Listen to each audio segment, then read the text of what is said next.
లేదు కానీ ఇప్పుడు బంగ్లాదేశ్లో షేక్ హసీనా ఇప్పుడు లేరు. అవును, కానీ ఆమె ఇలాగే చాలా అసాధారణమైన మెజారిటీతోనే గెలిచారు ఆ రోజున. ఇంకొక మాట కూడా చెప్పాలంటే నిన్ననే మొన్న మనం మాట్లాడిన తేజస్వి యాదవ్ది నిన్న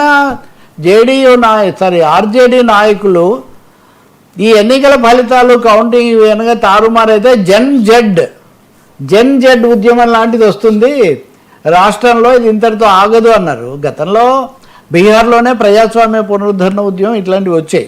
కాబట్టి ప్రజలు ఎలా తీసుకుంటారనేది ఒకటైతే, ప్రతిపక్షాలు మటుకు దీని మీద తీవ్రంగా ఒక రాజకీయ అలజడికి మాత్రమే ఈ దారి తీసే అవకాశం చాలా ఉంటుంది. ఆయన అన్నట్టుగా ప్రశ్నించడం, దీని గురించి చర్చించడం అనేది తప్పకుండా జరుగుతుంది. ఒకటైతే నిజం కదా, నెల ముందు జరిపేసి 67 లక్షల ఓట్లు తీసేసి, ఒక 67 లక్షల ఓట్లు తీసేస్తే అంటే 10వ వంతు ఓట్లు తీసేస్తే ఒక ఫలితం ఎంత మారిపోతుంది. కాబట్టి తప్పకుండా చర్చనీయాంశం అవుతుంది. సార్ ఓడిపోవటం సమస్య కాదు, ఆర్జేడీ ఓడిపోవటం సమస్య కూడా కాదు. సర్ అనేది దేశ రాజకీయ రంగస్థలం మీద గతం కంటే బలమైన అజెండాగా వస్తుంది బీహార్ ఫలితం తర్వాత. ఎస్, సో ఆ లక్షల ఓట్ల ఫలితం కూడా ఉంది అన్న, ఖచ్చితంగా అది బయటకు వస్తుందా రేపటి నుంచి? ఖచ్చితంగా వస్తాయి. మళ్ళీ రాహుల్ గాంధీ 67 లక్షలు అండి, 67 లక్షలు ఓట్ల తొలగింపు. ఏ రకరకాల పేర్లు వాళ్ళకి లేవు, స్థలాలు లేవు. ప్రశాంత్ కిషోర్ కూడా ఆయన చెప్పినట్టుగా ఆయన వలస కార్మికుల ఓట్లు తీశారు, వాళ్ళకే మళ్ళీ వచ్చిన మేరకు వాళ్ళు ప్రభావం చూపిస్తారు అనుకున్నారు.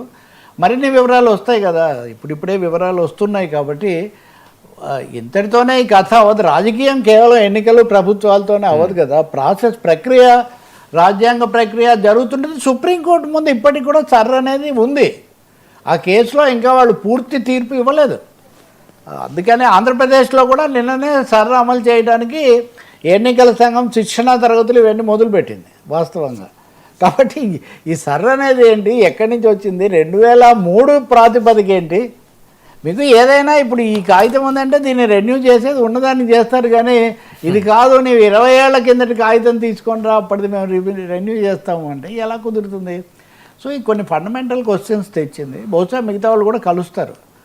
ఇక్కడ ఉన్న కాంగ్రెస్ పార్టీ నిజంగా 4 స్థానాలు రావటము, వాళ్ళు తగ్గడము. గతసారే కాంగ్రెస్ సరిగ్గా ఉంటే గతసారే గెలిచి ఉండేది ఆర్జేడీ. సో ఇప్పుడు ఇద్దరు దెబ్బతిన్నారు అంతవరకు. అదొక భాగం, అది రాజకీయమైన భాగం. ఇప్పుడు చూడండి, కాంగ్రెస్ కంటే వామపక్షాలకే ఒక 5-6 స్థానాలు వచ్చాయి, కాంగ్రెస్కు 4 ఉన్నాయి. కాబట్టి చాలా తీవ్రమైన సమస్య అవుతుంది ఇది. కొన్ని రాష్ట్రాల్లో, కొన్ని దేశాల్లో గతంలో అయింది. ఎన్నికల్లో అంతా బాగుంది అనుకున్నప్పటికీ రాజకీయ అలజడి అప్పుడు మొదలవుతుంది. ఇక్కడ పైగా ఇద్దరు కలవటం. ఇప్పుడు నితీష్ కుమార్ విషయంలో ప్రయోగం చేయడానికి బీజేపీ భయపడవచ్చు ఒక విధంగా. ఈ కొత్త సమస్య వస్తే ఇది మళ్ళీ ఇక్కడ అంతర్గత సమస్య ఎందుకని. ఖచ్చితంగా ఆయన అధికారాలు మటుకు కుదించబడతాయి.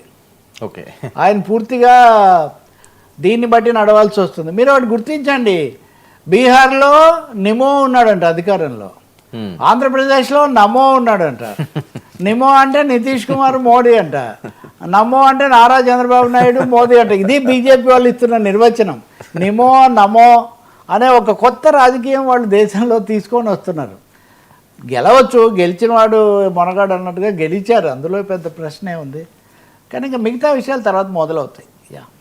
సార్, జమిలీ ఎన్నికలు వాయిస్ రైస్ అవుతుంది. బీహార్ ఎన్నికలు కానీ అద్భుతంగా కానీ ఇది విజయం సాధిస్తే, ఒక ప్రపంచం కానీ సృష్టిస్తే జమిలీకి వెళ్తారు. మోదీ గారి హయాంలోనే ఈ జమిలీ అనే అంశాన్ని అవకాశం ఉందండి. మొన్న కూడా నేను మీకు చెప్పాను, 2000 గారు అది ఇంపాసిబుల్ అంటే మేము ఇంకా అంటే జీవీఎల్ ఇప్పుడు 2 విషయాలు. ఒకటి రాజ్యాంగబద్ధంగా చేయటం,